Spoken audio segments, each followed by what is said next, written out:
and thanks for tuning in to the Path 11 podcast. I am your host, April Hanna. At the Path 11 podcast, we are here trying to deliver leading-edge research on consciousness, healing, and metaphysics. And just like you, we are trying to answer the big questions about life. Who are we? Why are we here? And what is our purpose? We hope by listening to our podcast, it will make each day you live on Earth a little easier to understand. And now for today's podcast. Today's show is going to be a very interesting show, a topic that we haven't really covered before, and it is going to be primarily focused on a Latin American shamanic healing practice called Curanderismo, and it is a type of soul retrieval. And our guest who is here today to talk to us about this is Erika Buenaflor. Erika, welcome. Hi, Hannah. Thank you for having me. Thank you. So I know we were kind of playing around a little bit with teaching me how to pronounce what exactly this is. And I tried to do my best here, but I would love for you to just kind of let our listeners know all of your background history. I know that you have over 20 years of practicing this type of Latin American shamanism. It's really, from what I've learned about your book, it's very connected with the Mayan culture. I know that you've also studied Mesoamerican Curanderismo at UCLA and UCR. So I would just love for you to be able to tell our listeners a little bit more about the background to bring us into this awesome conversation that I'm really excited to have about soul retrieval. Yes, of course. So Curanderismo, as you mentioned, it's a shamanic healing practice. The roots of it are based from the indigenous peoples of the Americas. Although it's a very eclectic practice, all of the foundations of curanderismo, such as limpias, which are shamanic cleansing practices, understandings and principles of that form curanderismo, a lot of it's based on the indigenous peoples. Of course, as time goes on, people add what they need. It changes, it's fluid, it's dynamic. But the core roots of it can be traced back to the indigenous peoples of the Americas. And my practice, it comes from a mixture of studying with, I had 4 principal teachers throughout a very large period of time, approximately about a decade, a little bit more than a decade. The 4 of them, 2 of them were just from the Yucatan, which is they were versed in ancient Maya traditions.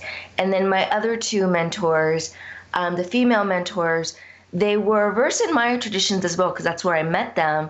But they were also versed in what a lot of Mesoamerica, a lot of Chicanas, a lot of Mexicanos, we call them Nahua traditions, which are indigenous traditions that are from the Mesoamerican plateau, like in a lot of Mexico. It's like basically everything other than, you can think of it other than Maya.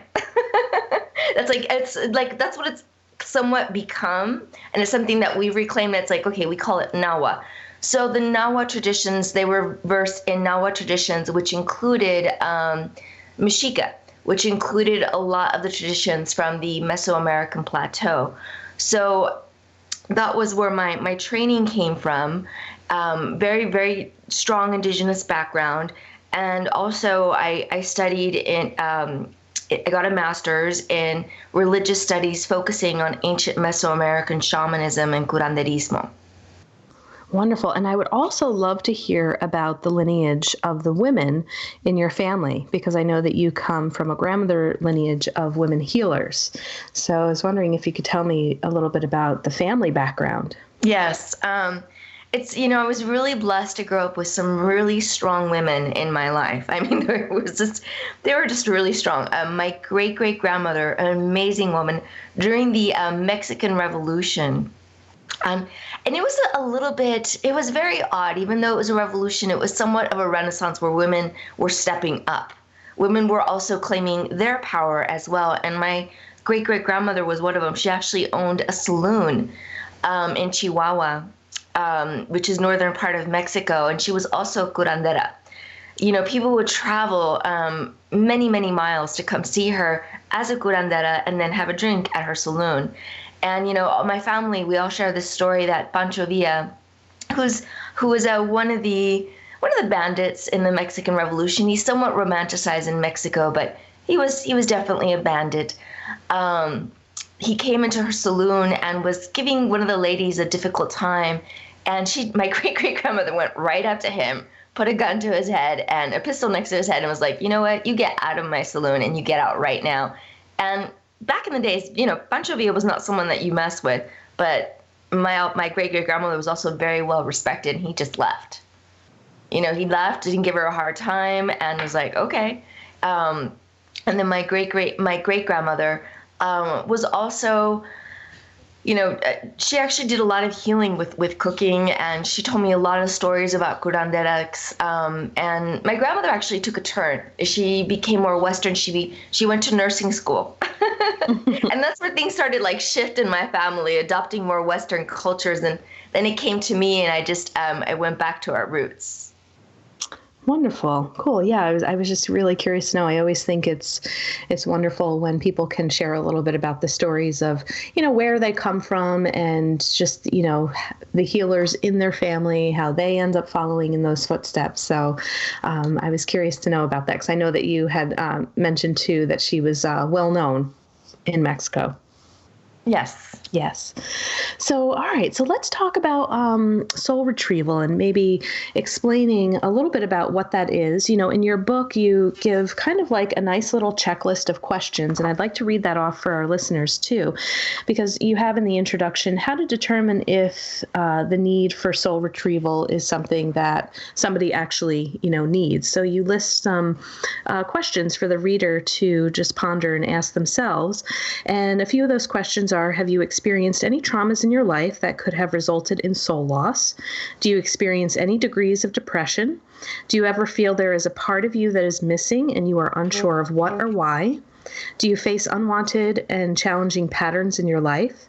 Is there something in your life that you deeply want to get past but are unable to manifest? And would you like to deepen your self-awareness? So if any of our listeners say yes to a few of those, would you say that you would be able to determine that they would need a soul retrieval? Yes. Honestly, I have yet to meet a person that doesn't need it. It's very much it's the Western culture. I mean, it's very embodied. It's a huge part of us are disassociated in some degree from ourselves. Maybe it's, and there's varying degrees of that, but it's also most importantly a process of self-awareness as well. What is it? Because, we grow up and our parents, God bless them, they do the best that they can, but sometimes we need other things. And those pieces of us are hungry for those things, or need those things, need that medicine, and need earth medicine too. And feeling the connection to everything around us. A lot of us, we're empathic. We don't know what's going on. We pick up energies, and, we go through our childhood picking up energies. And that's also somewhat could be like, well, we never dealt with that. We never really released from that. And we try to shut off those gifts. So that can be a trauma in itself. So it's really applicable to most of us. Yeah, and I would say I really think it is impossible to kind of be here on Earth and not experience trauma. I mean, it's just, you're just interacting with so much, and the traumas can vary, right? It could be something that is mild, and then I just think that there's like a range too. It could be extremely traumatic and very severe, the different traumas that each person as they walk on this earth experience. Yes.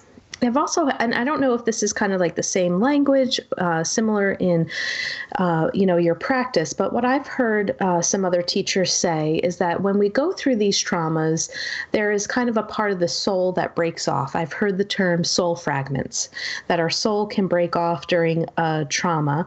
And, I'm wondering if the soul retrieval in the practice that you do is kind of finding that soul fragment or that piece of us that breaks off a little bit. I don't know why it breaks off, maybe for protection or safety, and then you kind of go in to collect, reintegrate it, so the person feels reconnected within themselves. That's how I've heard something similar, and I don't know if that's considered to be soul retrieval, but I've heard a concept of soul fragments and collecting these soul fragments and bringing them back. Yes, that's a very interrelated understanding, because that's what happens. We go through trauma, and sometimes there's fragments of it. It's found in different places, and the ancient Mesoamerican people and still contemporary indigenous peoples as well, and what we've taken as curanderismo, there's many different beliefs many different methodologies of how to do soul retrieval, but one underlying understanding of the soul and how it relates to soul retrieval is that the soul is sacred essence energy. So it is all around us, and the soul, what happens is it's just basically energy leaving us. And I see that a lot with people that are, experiencing, they have lethargic experiences, fibromyalgia, depression. It's basically we don't have our energy, the energy that we need to sustain us, or our energy is imbalanced in some way. So, and that's how it begins to fragment. Interesting. So do you feel that some of the physical ailments that bodies can experience are just related to these losses of energy that like you said, the body can't sustain? So then if the body is not filled with the optimal level of energy, then the body can begin to deteriorate and experience physical illness? Yes. And at the same time, once it gets to that level, you also have to treat the physical illness. Right. Mm-hmm. But if you just treat the physical illness, it's that the core root of what's causing it will manifest in some other way. Gotcha. I know in your book too, that as you begin to describe, what is being retrieved, and I'd like you to describe this a little more in depth, is that you're also letting the person know that the person doesn't need to re-experience the trauma. They're just engaging with that soul piece to find out what they need to do to create that loving and safe space for it to return. So can you explain exactly what is being retrieved? And maybe we can pick an example of a trauma, maybe one that you've worked with quite often or that you see a lot in people. So we're not just kind of using the word trauma as an example, but let's give a real life example, maybe even of a case that you've worked on and how the soul retrieval process went. So actually, I'll address something that I just worked with just yesterday. I mean, that's the first thing that came to my mind was yesterday. There was a situation where a lady tried to taper off of one of my clients, beautiful clients. She tried to taper off antidepressants, and it was a very difficult experience. It was very traumatic for her, very traumatic. And she couldn't find the support in the medical community. The doctors were telling her, no, it's all in your head. There's, no. And she was having problems with insomnia. It was anxiety. It was getting really bad. So one of the things we had to do was not go through that experience of the trauma. During the journey, what I do is I take people through a journey. And the most important thing is whether you're doing this for yourself or you're working with somebody, if you're the practitioner that's doing this for somebody, because in my book, it's a book that can be used for someone who's doing their own soul retrieval or a practitioner that's doing this for someone else. So the one who's doing the soul retrieval work, the practitioner, the practitioner is the one who's going through the journey. So I go through the journey, but I also explain what I'm seeing, so that information is recorded, so to speak, in my client's subconscious, conscious, unconscious, and subtle body energies. And we went through a journey, and there's different guides that come forward, and I never know who was going to come forward. For her, who came forward was actually, which is very interesting. She's a beautiful white lady, and an Orisha came forward, and she has no connection. Maya came forward for her, and Maya got a deity teacher, Chakchel, came forward, and we were on Cozumel. She was with sisters. She was in a safe space, and I had her, release first the energy of that trauma. released that energy, and I did a limpia, I cleared it out, and then I had her from her sacred heart send out a white light, connecting to those pieces, connecting to that piece of her that was wounded. And I called in the cardinal spaces and basically had her ask these pieces of her, what can I do to heal you? How can I help us to feel safe? How can I help us to get, to clear the fear? I had questions. And it's not about her getting the answers during that journey, because the thing is that soul retrieval is a process. It's not about the end goal. It's like, okay, yeah, getting that soul piece. There was one aspect during our journey which was related to a different trauma that came back. But sometimes it's a process in and of itself. Sometimes they're ready to come back. Sometimes they're saying, hey, I'm going to hang out. I need to make sure when I come back that home that I come back to is safe. So during that journey I have her ask these questions. So as the days go by and the weeks go by or time goes by, all that is, the mundane world, the sacred world, everything is energy. So those questions are recorded in her auric fields, in her energy fields, in her core fields. Everything will interact with her. And when you start working with those cardinal spaces, you've literally opened up a portal so that division between mundane and sacred starts to blur. And there will be more synchronicities that happen that will help her, that will help people, that will help, us to say, hey, this is what you need to do for yourself. This is how you need to honor yourself. This is how you need to love yourself so that energy can come back, because those soul pieces don't necessarily just come back through the journey. I've had it happen where I might be like in the shower and a piece comes back to me and it's like, oh, wow. It's like this energy rush that I feel. It's like, oh, that piece just came back to me. Wow. But okay. yeah, it's understanding that, because a lot of the trauma, there's a part of it that we've distinguished between what is mundane and what is sacred. So, it starts to blur, and treating life as a ritual, treating life as sacred, and knowing that we're always being watched over. That is medicine in of itself, and also begins to create a beautiful space for those pieces to come back to. Now, you mentioned in there working with the cardinal spaces. So for people who aren't familiar with the cardinal spaces, can you also explain what you mean by that and what you're working with? Of course. So the understandings and the principles of the cardinal spaces, they come from indigenous. And I explain that in my book, and I talk about what are the totems, what are the gifts, what were the understandings. So the cardinal spaces, it was believed that sacred essence energy, it can come from all around us, from the universe. It was held in sacred items. And when we worked with the sun, when we worked with the cardinal spaces being the center, the south, the west, the north, the east, they all had essence energy. They all had sacred essence energy, soul energy, that when we were doing the work, they would help support us, giving us energy back. So it would invigorate us to keep going and motivate us to keep going to do this work. And it does. So the cardinal spaces, they're not simply fixed spaces. It's not just like, okay, this is a physical fixed space, or something that you read in your compass. They were understood as fixed, and they were also unfixed, metaphorical. So, there were sacred entities in and of themselves where you can call upon them.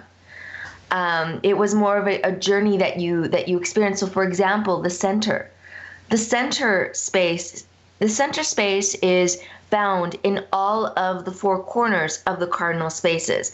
It is a space where it's our sacred portal that we journey into. It's what is known in Curanderismo traditions as the sacred heart. And it's very interesting because in quantum physics, in Carlos Castañeda's, in his books, he talked about the sacred heart as the assemblage point. It's the portal within us where we can journey. into the non-ordinary realms, because in all the cardinal spaces, as long as there is wisdom, they also intersect with the non-ordinary realms, the upper world, middle world, and the underworld, where our soul pieces can be found. So for example, if, let's say I'm working with the client for the first time, and we're working with the South. When we go through a journey, if there's, we have a plática, we have a heart straightening talk, and then with that information, and with that energy of that information, because it's more about the energy of the information, we go through the journey, and it's that piece. It's like, is that piece ready to come out? And when we go through the South, which is, the South is a space of discovery and understanding. So we're going through that space, and we're calling that soul piece to discover and understand what happened. Why did that soul piece leave? That piece of her or him may be found in the upper world, underworld, middle world, and sometimes it can be found in many different spaces depending on what kind of trauma and how complex it was. That's why it's a process. Whereas the West, and then, once we're done with the South, we may go to the West. The West is the space of determining what do we have to release.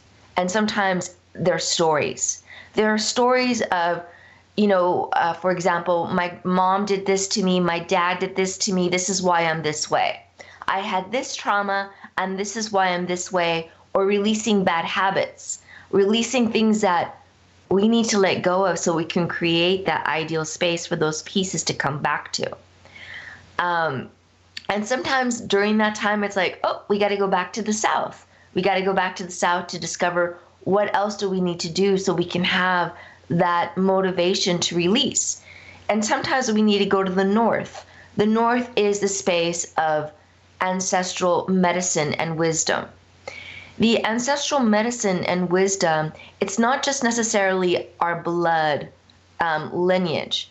It could be whatever guides we're connected to, whatever guides come forward to help us, to teach us, to provide and bring synchronicities into our life to help motivate us and guide us and connect us to that wonder, that awe, that spirituality, that whatever answers we're seeking.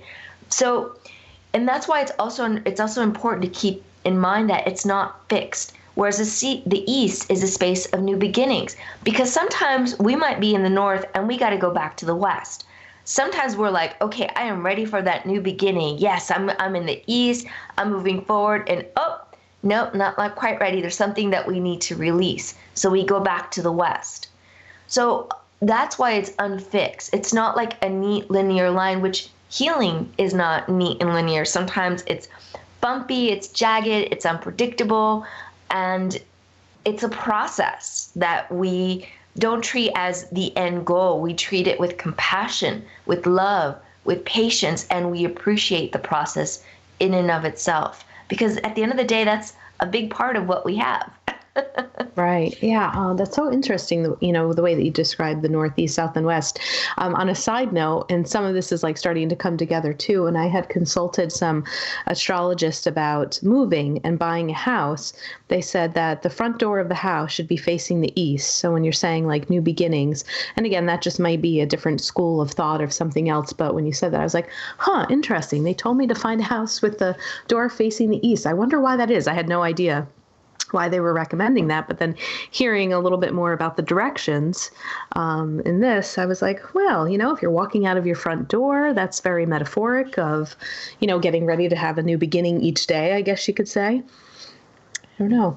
Yeah, at Cibichatun, which is one of the oldest Maya cities, during the equinox, the Maya constructed, and a lot of the buildings too, this is not just Cibichatun, they constructed the building so at the time of dawn, at sunrise, at the east, they have the door aligned. So there's at the door, and then at the window at the far east, you see the sun peering out from the window and peering out from the sun. And it's very much that understanding of the East, new beginnings, flowery world, a new start, a new energy. So yeah, I mean, it's yeah. It's driving my realtor crazy because we'll go up to a house. I have my compass out on my iPhone and I'm like, nope, the door's not facing the east. We don't even need to go in. She's like, oh my gosh, who is this woman? And how is she picking a house depending upon the way that the door is situated? But there's reasons. There are reasons for it. So I was wondering if we could also maybe in the next part of our conversation talk a little bit about journeying with the animals. And one thing that I find really interesting that's happening as of late is anytime I am getting ready to speak to a shaman on the podcast the night before, I'm having crazy dreams with animals in them. And right before I woke up this morning, it happened to me last week when I was talking to another person that works within the animal kingdom. I had a dream about a lioness and all of that. This morning, I saw this amazing creature that was like 4 or 5 animals in one. It was almost like a beautiful white snowy owl, the size of a hummingbird with hummingbird wings and the tail. It had 5 eyes, like an insect of some sort, but the bright, bright yellow like an owl would have, and then like 2 little horns on top. And it looked like it would be something that would come out of like a Harry Potter movie. And it was for some reason, I'm walking into the front of a courthouse with my friends and we're seeing this and I'm like trying to like get it so that they can get a picture of it. And everyone was like in such amazement. They're like, oh my gosh, do you see this? I'm like, yes, get your phones out, take a picture. Did you get a picture? We'll have to send it to somebody to figure out what this is because it was so mystical. But, as I woke up from the dream, I've been journaling about it this morning and trying to draw a little bit because the flight pattern was so interesting, but it really was like an eagle, or no, I'm sorry, an owl, a bee, a hummingbird, and some sort of like insect, all in one animal. And it was beautiful, but all white. So I just mentioned that because I don't know why this is happening to me every time I get ready to go onto a podcast with a shaman and I'm having these interesting animal dreams, but I know that journeying with the animal guardians is another section that you have in your book. Yes. So I'd like to honor whatever animal that was that came into my dream space this morning before having this conversation, and maybe we can talk a little bit more about the animals and journeying and connecting with them. Yes. Well, specifically with what you shared with me, that animal, it seemed like it was very much supernatural, so to speak. Yes. So if you came to me for a session and you wanted to get in touch with that animal and connect with that animal, we would probably start with the upper world. And I'll explain a little bit about because this also intersects with how we connect with animals as well, and understanding the different non-ordinary realms. So generally speaking, we usually, and I hear this is something, because I've taken a lot of classes on soul retrieval way back in early 2000, about 20 years ago. I took classes there, and then I went to the Yucatan and I studied this. My teacher worked with me personally. One of my mentors worked with me personally to do this soul retrieval work. And one of the things that seems that is very common is that we usually start with the underworld. The underworld was for the indigenous peoples. Generally, it's conflated with the South being the space of discovery and understanding, but also tests, trials, and tribulations, where you get tested. And that's a lot of the times where we find the spaces of our animals, our animal spirit guides, because they're guides. They're helping us go through those tests. Because at the same time as we're getting tested, we also have guides come forward and say, hey, I'm going to help you through this. And, the middle world seems to be when we find an animal spirit guide there, it's something that there's maybe been a theft, or there's something that we need to find that is connected very much to the middle world of the soul piece. With your story, what you shared with me, the upper world seems to be very inferior, very surreal. It's where we find dragons, Pegasus, unicorns, and these supernatural animals that you describe. And one of the ones that you describe, for, if taking from the Mesoamerican traditions, the hummingbird was very much related to the sun, and is still very much related to the sun. And especially in Mayan traditions as well, and also Mesoamerican Mexica traditions. It was believed that after, warrior, when they passed away, if they were brave, they went to the upper world. They went to the flower world, where it was a celestial realm, and that was very much connected to the sun. The owl was very much connected to the night. It can see at night, it can journey at night, and then the 5 eyes, that's the medicine of the cardinal spaces.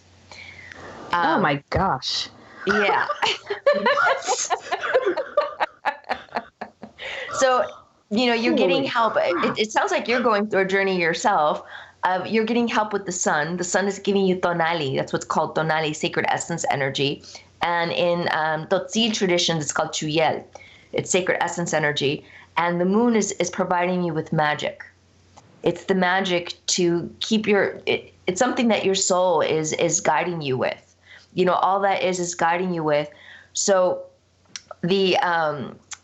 and then the courthouse seems to be connected to some that there's something there. There's like an injustice or justice, that all that is, it's saying you're being guided. Something's going to come forward where it's going to be perfect for you. There's going to be a result that is ideal for you. And it's going to be, and all that is supporting you in that process. So I would have you journey, going from your sacred heart. And the process of going through the sacred heart, as I mentioned, is medicine in of itself. We go through one realm where we go through a door, and I take clients to this of the first door that we go through is the door where we leave doubt behind. We leave any dense energy behind. Anything that would weigh us down, any doubts, any fears, and we put them into the fires, the violet fires. And then we go through another door of remembering who we are, infinite nature. And that's that space of going into the center, where we become the portal. We are the portal. We are the I am presence, the infinite presence. And then, in that space, I would call upon that animal spirit guide, and more than likely we would find ourselves in the upper world. So there is medicine for you that's looking for you in the upper world, in the fantastic world. And more than likely, and I feel this strongly with you, Hannah, is you need to draw. When you get home tonight, draw. Get a mandala, get a coloring book, get an angel, and draw. Do something that you feel is childlike, that brings out that innocence in you. Because there's medicine in there for you in the upper world that they're trying to give you. They're trying to provide for you. There's soul medicine for you there too. To help you connect more with your child and that childlike innocence and purity. So that makes sense. Interesting. Sorry. I'm taking notes as you're talking for myself. And I have been drawing. I've been drawing this morning, trying to draw this animal. That was crazy. But interesting about the childlike, because one question that I kind of had off to the side, what with the soul retrieval work and some of the work that I do with my clients is inner child work. And I have that written down to ask you, because I'm not doing soul retrieval work, but I always feel like when I am doing inner child work and having my clients rescue their inner child, there is a piece of what feels like soul retrieval. And it's interesting that you talk about connecting with that childlike, medicine or that innocence, because part of a 32-hour training that I just underwent is really trying to find that childhood essence. And I was recently at a concert. I had posted this on Facebook, but there was so much confetti at the end of this concert that was falling down all around us. And, the concert's over and people are leaving. And I see this one gentleman laying down in the confetti doing a snow angel. And, and I'm just looking at him, and it was just reminding me a little bit of this other teacher that was talking about, like, just play, you have to play like a child. So I was like, yes, you know what? A part of me, the more serious me, would have just walked out of Radio City Music Hall and, had been done. But I was like, no, I want to play with that confetti. So I picked up a bunch of it. I threw it over my head. My best friend's like taking a video of me, and and then I just start dancing a little bit. But I was really trying to, I don't want to say force myself, but I have always been, have had to do a lot of work with the inner child stuff. Having been a very serious child of, trauma, right? So I had to go through that a lot when I was younger. So it's been a bit of a challenge to play a lot. So I am coming into more of that childlike sense, letting her out a little bit more when she really does want to play. I'm not worried about what people are thinking or, oh, look at that immature adult. What is she doing with this confetti? So that speaks to me a little bit, or a lot. And kind of makes sense. So if I were to go into my own journey later on in like a meditation, as you were talking about walking through those doors, would I connect my consciousness with this supernatural animal that I saw and begin to just ask it to show me where we're going to go? Do I ask questions of it? Do I become it? What's a way that I can maybe understand more of what this medicine is that's up there for me? Well, with this, I would, with what you described, I would recommend is to bring it forward in your journey, is to ask, what message do you have for me? And as I mentioned, because it seems to be, it's very much a supernatural. There are no animals, at least none that I've seen, in my day-to-day life that look like that. Because it's a supernatural animal, I would definitely ask what medicine it has for you. Okay. And then, and it has to feel right for you. It has to feel comfortable for you, where you do become this animal. Because sometimes it's bringing medicine for you, and when you were speaking, it was definitely a confirmation that hummingbird, the sun, is giving you, it's guiding you. Whatever you're doing, keep doing it, because it's bringing your pieces back. It's bringing you back, and that magical, that surreal, that childlike innocence is definitely coming back to you. And that magical part is also coming back to you with the owl. Because the owl is very much with the night transformation, with magic, with it's another aspect of the surreal. And it's a beauty surreal. So you can journey with it.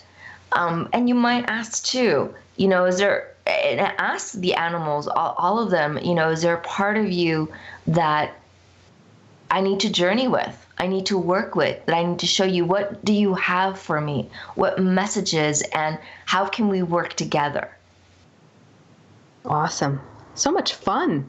Yeah, definitely. I think every week I need to talk to a shaman so I can dream and I have these messages come. But, the sun part's really interesting, too, because I haven't had a ton of tarot card readings from the natural, tarot deck with, the swords and the cups. But anytime I do, sure enough, what's the one card that is usually always in my reading is the sun card. So that's, you're just kind of putting little pieces together. And I'm like, there it is again. There it is again. Very cool. So interesting. Yeah. So, so this, I'm sure kind of in our conversation here, this is also the work that you're doing. If people were interested in working with you, clearly they just heard how you process that dream with me. You kind of took me on a little bit of a mini journey without actually, doing that, but giving me that guidance and direction. So this is similar to the work that you're doing with people individually. Yes. Yes. And also in workshops too. I take a lot of groups of people and we journey. Yeah, let's talk about that too, because I'm on your website, and Erika's website is realizeyourbliss.com. She's got online classes on there. She has more books. The book that we are discussing today is Curanderismo, Soul Retrieval: Ancient Shamanic Wisdom to Restore the Sacred Energy of the Soul. And you have events, you have different services, journeys on there. So let's tell people where they can journey with you and what kind of workshops that they can take. Yeah, so, I work with people one-on-one. Sometimes we do it remotely, and it's energy work, so it can always be done remotely, and some people actually that live out of state, they come here to come visit. Yeah. I love it. It's perfect, but it can be done in person as well. And then in the workshops, sometimes I go to different places. Next year I'll be going to a lot more places out of state. Right now I'm mainly in LA, and I also go to Mexico and the Yucatan. I go to some places in Northern California as well. The workshops, we do the journey work together. In a group setting, I bring out the drum, we go through, we journey, I have people connect to their soul essence. It's very much what they would experience in a one-on-one session. And it's also a lot of how to do these things for yourself.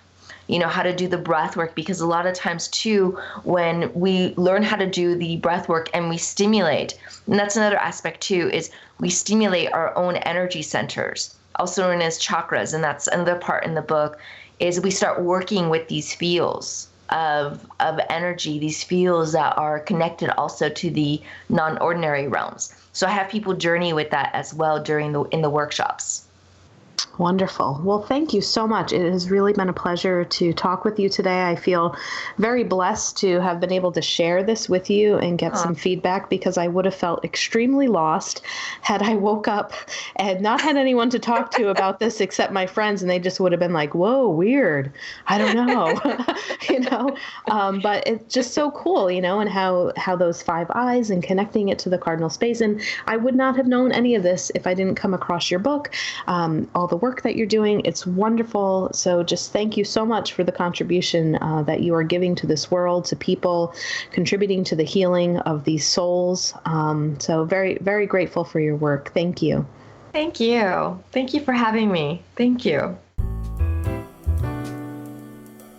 Thanks for listening to the Path 11 podcast today. I hope you all enjoyed this show. And if you haven't checked out our Patreon page, I'd like you to do so, because we are going to start putting some content over there that is only for our Patreon subscribers. You can get content for as little as donating $1 a month, and it could just be a one-time donation. We have other freebies over there that you can get depending upon how much you would like to donate. And again, it could be a one-time donation, or you can continue to keep your subscription on a monthly basis at that donation level. But I just put my MBT immersive experience, which was a 4-day intensive meditation training in Tennessee with physicist Tom Campbell. I was listening to binaural beats, going to altered states of consciousness, having out-of-body experiences and life-changing experiences that I was able to bring back for myself, for my clients, for my friends. That was just out of this world. So if you would like to listen to that, I'd like you to head on over to path11podcast.com. You're going to see an orange button that says Patreon. Become a Patreon today, and you can have access to that podcast. And I would like to remind you to head on over to path11productions.com and check out the membership that we have for the Afterlife Awareness Conference. We have over 25 hours of footage with amazing speakers like William Buhlman, Thomas John, Terry Daniel, Suzanne Geisman, Suzanne Northrup, Linda Fitch, Austin Wells, just a few people to name off that were amazing. These workshops are just so valuable. So I think that you would really enjoy it. It's also a great thing to think about, to maybe give the gift to somebody who is struggling with grief. If you are looking for resources, this is a great conference to send people to check out. And thanks again for listening today.